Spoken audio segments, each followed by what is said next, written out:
it's Stephanie Hansen with Dishing with Stephanie's Dish, and today we are going to make a very simple dish that's super delicious, and it is roast chicken. You can make roast chicken for like a dinner party. You can make it just for a Sunday supper. I love making roast chickens actually, but I'm gonna do it a little bit different in that I am going to cook it on a bed of cabbage with some shallots and some herbs, and then I'm gonna spatchcock it. So I'm gonna lay the chicken on top of the cabbage and the herbs, and what is gonna happen is by cutting it open, it's gonna cook in about 45 minutes. So it's a way to make a roast chicken cook faster and get it on the table in a quicker period of time. Now, cabbage serving it on the bottom is very humble. And what happens is when you cook the chicken, all of that delicious fat from the chicken drips down onto the cabbage and creates fat, which is flavor, right? Fat is flavor. And it just becomes this delicious, homey dish.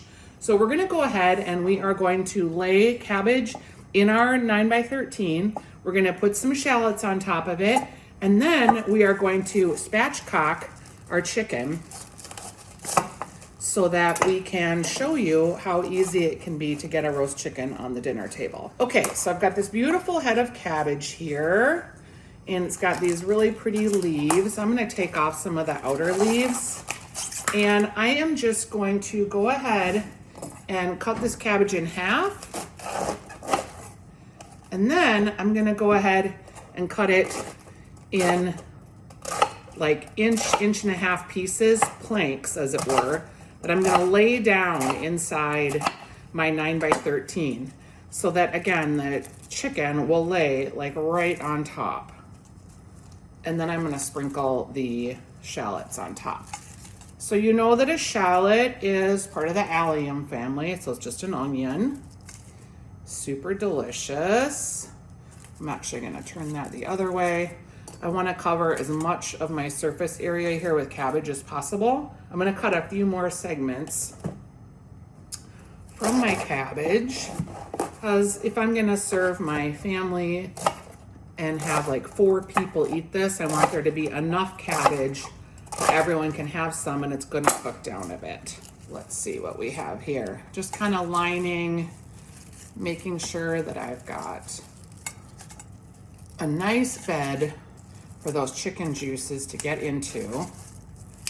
All right, I've got a few little extra pieces there. I'm gonna put that one there. I'm gonna do one little zhuzh zhuzh. See there? All right, so I think that's pretty good. Gonna give us some good crispy bits. So I'm gonna set that extra cabbage aside and I'll make that like in a slaw or a salad.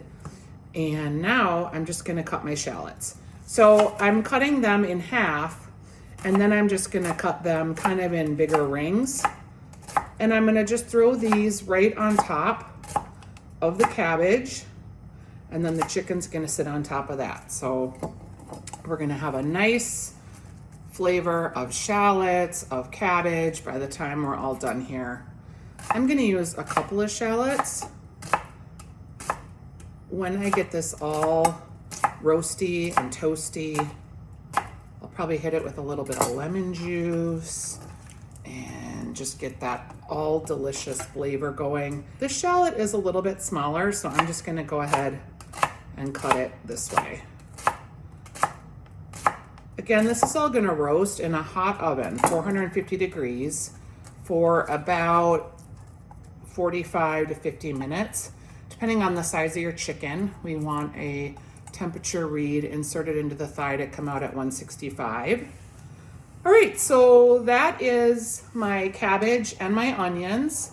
I'm gonna throw a little bit of seasoning on there and a little bit of olive oil. We're gonna have the chicken fat that's gonna melt down, but I wanna get it started before the chicken starts rendering fat and make it so that my cabbage is not so dry. I am using sel de cuisine, which is French salt that has some Provençal herbs in it. Just makes delicious flavoring for chicken, and it's not super overpowering. Pretty basic, actually. I've also got some sage, And whenever I make chicken, I don't know, chicken, turkey, I always think kind of like Thanksgiving-ish, and I like all those flavors. Just gonna throw a little bit of that on there. And then I've got some thyme. I'm gonna go ahead and dress the chicken with warm too, but I'm just gonna put a little bit down here in my cabbage and my onions so that I've got some really delicious warm spices. Oh, we need a little pepper, right? You always need pepper. And I'm gonna go ahead and set that aside so that I have room on my cutting board to really go after my chicken when I cut it. I've got a fryer chicken, and this one is 4 pounds, so it's a little bit bigger than 3 is usually what I get, but it'll still work. So I'm gonna go ahead and take the chicken out of the bag. Now, some people like to rinse, to not rinse. I typically take the insides out and give my chicken a quick rinse before I throw away all the innards. I'm also gonna pat it dry with a paper towel just because I'm gonna be cutting it and I don't want it to be super slippery. Stanley is very interested in the chicken. Okay, I am going to go ahead and pat my chicken dry. Again, it's gonna be a little bit slippery when I'm cutting it, so I wanna give myself a nice surface to do this with. All right. So I'm gonna cut it with the backbone, which is right here, and I'm gonna put legs towards me. So let's just start there. What I'm literally gonna be doing is cutting with the scissors this backbone from the neck to the rump out of the chicken. It's called spatchcocking, and it's hard to do. You need to have a good scissors. It's not, you're wanting to get right in there, get right through, and you need to have a sharp scissors. A poultry shears actually is ideal. So you can see how I already opened that up. I'm gonna cut this little number off, put that in my trash. And now I'm gonna get this other part of the bone out right here. Again, just going along the backbone and getting that piece out. Okay, so we've got this chicken back and we're gonna use that for stock. Okay, next, one thing that's kind of helpful is to cut into the sternum a little bit, just because it makes splaying the chicken out a little easier. So see how I just cut in the sternum a little bit there? We are going to flip our chicken over. Our oven is ready to go, it just beeped. Flip our chicken over, lay our legs out, right? And we're just gonna push down on this to make sure we get it to lay perfectly flat. It's already pretty flat from my cutting the sternum. All right. And we're gonna put that right on top of our cabbage and our onions, and it's gonna allow our chicken to cook much faster, splayed out so that the heat can get to all of it, instead of if it's fully set up like roast, okay? Because we know that the dark meat takes longer to cook than the breast meat. So, all right, we've got this all set. I'm gonna go ahead and I'm gonna get my cabbage and I'm gonna lay my chicken on top. But before I do that, I wanna put some seasoning onto the chicken. And what I always do when I'm making this dish is I just use butter and I rub some of that butter on the outside of the chicken. I use about a half a stick, but I also rub some on the inside this breast. Just shove it in there. It's gonna melt.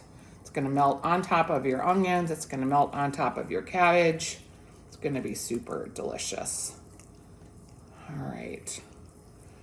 And then we're going to wash our hands and we're gonna add some salt.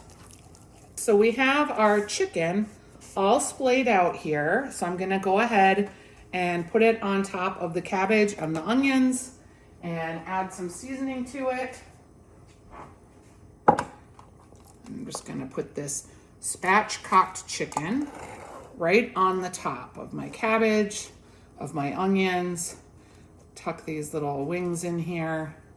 It's gonna be so delicious. Let us just season up our chicken a little bit. A little olive oil, gonna rub that around. It'll give the spices something to adhere to. Okay. Then we're going to add our herbs and our thyme. I'm gonna tuck a little bit of thyme just underneath the breasts here. I'm also going to add some of the sage that I had earlier. Put that all over our chicken. A little bit of the sel de cuisine that we had earlier. This is a bigger bottle because my other one's getting a little low. Okay, and a little bit of pepper. And you really can't salt the chicken too much. It just needs a lot of flavor. Okay, that looks super delicious and it is ready to go into our 450-degree oven. It is going to roast right on top of the cabbage and be all roasty and toasty. And we will be back to check it. I'll use my instant read thermometer that I'll tuck right inside the thigh here when I think the chicken's done. And then I'll show you how we're gonna platter it up. We're gonna put some fresh herbs in there too, just to make this a super delicious, wintry, hearty meal. Hi everybody, we are back. And look, our chicken is fully cooked. It was in the oven for about 50 minutes at 450, and I had preheated the oven really well.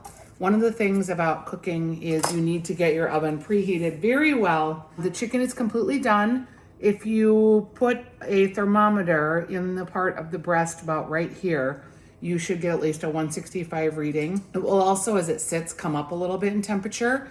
So we have our chicken, we have all of our lovely cabbage and onions underneath. And now what I'm gonna do is sort of put this together on a platter. I'm gonna just slice up a few lemon wedges just for decoration. I'm gonna squeeze a little bit of lemon over it. And then I'm just gonna finish the platter with some fresh herbs, just to make it look real pretty. So I'm going to go ahead, just kind of remove my chicken here. And you could cut it into pieces if you want. I kind of like the drama of serving a whole chicken. So I'm just gonna go ahead and sploosh this over here to rest. And then we have all of this delicious cabbage that has all of the chicken fat that's flavoring it. So I'm gonna put this on the bottom of my platter. And then I'm gonna throw some dill, some parsley, and some mint around the platter. That is going to be super delicious. I love roasted cabbage with fresh herbs. I just think it really gives it a lift. And you can see, I probably could have used that whole cabbage because I have enough here for 4 as a side, but it's not like the cabbage didn't wilt down a ton, it really did. So let's go ahead and put this on our platter and I'll finish getting it garnished and then we will eat. How easy was this? It didn't take us very long. 45 minutes, 50 minutes, 5 minutes to set it up. You know what else I'm gonna do? I'm gonna show you one other thing. When you have a lot of juicy bits, you can pour them into a little carafe here. That way we can pour them over the chicken when we're done. You can just serve this right alongside. The rest of this is gonna go on our platter, and I'm going to lay our chicken on top. Okay, so we've got our juices here. We've got our chicken. Again, I'm going for the drama of how I want to present it. Looks real pretty here. We're gonna have a little bit of our lemon. We're going to go ahead and add our herbs. We're gonna add some dill. We'll put a couple of sort of like whole ones around here just to garnish our tray. And then the rest of this we'll cut up and we'll serve it kind of right on the cabbage in a rough chop. Also gonna add a little bit of mint. I just love the flavor of mint with cabbage. This looks so pretty. Even when you're at home making dinner for yourself, you want to make it fancy. You want to make it beautiful and nice. So we've got just some dill, some mint. Gonna leave it in a little bit bigger pieces. And then I'm gonna finish off with some fresh parsley. Again, just making our tray look pretty. It looks super gorgeous. And then when I'm serving, I'll just cut off the leg, cut off the breast, just like you would if you were roasting a turkey. But our platter looks pretty. We've got some fresh herbs going here, a little on our top. I just love dill with chicken, and it's going to be super delicious. All right, there we go. That's it.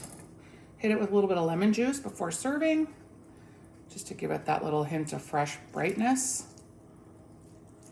We've got some juices. I could try to tip the platter up and put some of them in our container, but honestly, this looks super delicious. Very simple, simple enough for a weeknight. It is roasted cabbage with herbs, shallots, and a spatchcock chicken. Yum, enjoy. You can find this recipe and all the recipes that I do at stephaniesdish.com.